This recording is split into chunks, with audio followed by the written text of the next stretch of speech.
അസ്സലാമലൈക്കും. എല്ലാ കൂട്ടുകാർക്കും നമസ്കാരം. ഇന്ന് ഉണ്ടാക്കാൻ പോണത് അരിപ്പായസമാണ് കേട്ടോ. അപ്പൊ പായസം വെക്കണ അരി കിട്ടും. അപ്പൊ അത് മേടിച്ചിട്ട് ഒന്ന് കഴുകിയിട്ട് നല്ലോണം വാര വെച്ചിട്ട് അത് കുറച്ച് നെയ്യിൽ നമ്മൾ ഒരു വലിയ പാത്രത്തിൽ അത് വറുത്തിട്ട് എടുക്കുക.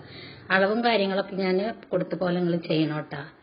പിന്നെ അതൊന്ന് വറുത്ത് കോരിയെടുത്തതിൻ്റെ ശേഷം അത് ഒരു കുക്കറിൽ ഇട്ടിട്ട് സ്വല്പം വെള്ളം പിന്നെ തേങ്ങയുടെ 2 പാൽ എടുത്ത് വെച്ചിട്ടുണ്ടായിരുന്നു, അതിൽ നിന്നും കൂടെ ഒഴിച്ചു കൊടുത്തിട്ട് അത് കുറച്ച് വലിയ കുക്കറിൽ തന്നെ വെക്കണം കേട്ടോ, എന്നാലല്ലെങ്കിൽ അരി അങ്ങനെ അടിയിൽ പിടിക്കുള്ളൂ. എന്നിട്ട് പാകത്തിന് ഉപ്പും കൂടെ ചേർത്ത് കൊടുത്തിട്ട് അത് ഒരു 3 വിസിൽ വരെ അടിച്ചെടുക്കുക. അപ്പം അത് റെഡിയായി. അപ്പോൾ ഇനി ഇത് ഒരു ഉരുളി അടുപ്പത്ത് വെച്ചിട്ട് അതിലേക്ക് സ്വല്പം നെയ്യ് ഒഴിച്ചു കൊടുക്കുക.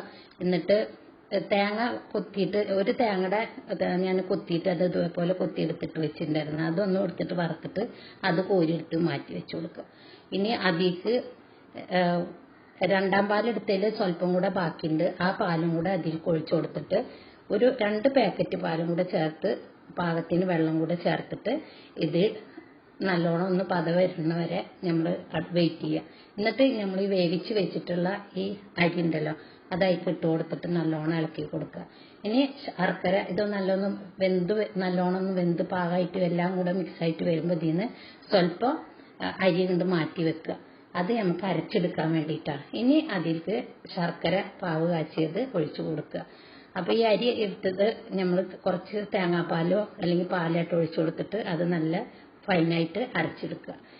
ഇനി അതിലേക്ക് ഇതിലേക്ക് നമ്മൾ അരച്ചതാണ്ട് ഒഴിച്ചു കൊടുത്തിട്ട് നല്ലോണം ഒന്ന് ഇളക്കി കൊടുക്കുക. പായസം ഉണ്ടാക്കുമ്പോൾ കൈയെടുക്കാതെ തന്നെ നമ്മൾ ഇളക്കി കൊടുത്തുകൊണ്ടിരിക്കണം. ഞാൻ ഈ വീഡിയോ പിടിക്കലും പായസം ഉണ്ടാക്കലും എല്ലാതും കൂടെ ഒരുമിച്ച് ചെയ്യണ കാരണം എന്നിട്ടുള്ള ഒരു ബുദ്ധിമുട്ട്. ഇനി അത് സ്വല്പം നെയ്യ് ഒഴിച്ചിട്ട് അണ്ടിപ്പരിപ്പും മുന്തിരിയും കൂടെ വറുത്ത് കോരിയിട്ട് സ്വല്പം ഏലക്കായുടെ പൊടിയും ചുക്കുപൊടിയും പിന്നെ നല്ല ജീരകപ്പൊടിയും കൂടെ ഞാൻ ഇതിൽ ചേർക്കുന്നുണ്ട്. ഇനി എല്ലാം കൂടെ ഈ പായസത്തിലേക്ക് ഇട്ട് കൊടുത്ത് ഒന്ന് ഇളക്കി കൊടുക്കുക. അപ്പോൾ നമ്മൾ പായസം റെഡി. ഈ അരിപ്പായസം എല്ലാവരും ഉണ്ടാക്കണം കേട്ടോ. ഇതേപോലെയാണ് നിങ്ങൾ ഉണ്ടാക്കലെന്ന് എന്നോട് പറയണേ.